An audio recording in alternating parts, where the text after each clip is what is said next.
நேயர்கள் அனைவருக்கும் வணக்கம். இன்றைய நாள் சேனலுக்கு உங்களை வரவேற்கிறோம். இன்றைய ராசி பலன் மற்றும் குறிப்புகளை தெரிந்து கொள்ள இந்த சேனலை சப்ஸ்கிரைப் பண்ணிக்கோங்க.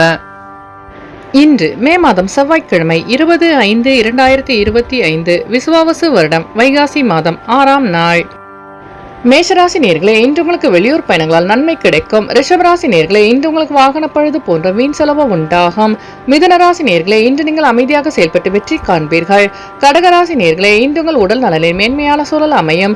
சிம்மராசி நேர்களே, இன்று உங்கள் வியாபாரத்தின் ஆதாயம் மேம்படும். கன்னிராசி நேர்களே, அமைதியாக செயல்பட்டு வெற்றி காண்பீர்கள். துலாம் ராசி நேர்களே, இன்று உங்கள் உடலில் இந்த சோர்வு நீங்கி புத்துணர்ச்சியுடன் காணப்படுவீர்கள். விருச்சிக ராசி நேர்களே, இன்று உங்களுக்கு இழுபறியான தனவரவுகள் கிடைக்கப் பெறுவீர்கள். தனுசு ராசி நேர்களே, இன்று உங்களுக்கு வெளிவட்டாரத்தில் பாராட்டு கிடைக்கும். மகர ராசி நேர்களே, இன்று உங்கள் அலுவலகத்தில் மதிப்பு மரியாதை அதிகரிக்கும். கும்பராசி நேர்களே, இன்று உங்கள் சிந்தனையின் போக்கில் மாற்றம் உண்டாகும். மீனராசி நேர்களே, இன்று உங்களுக்கு வெளியூரில் இருந்து சுப செய்தி கிடைக்கும்.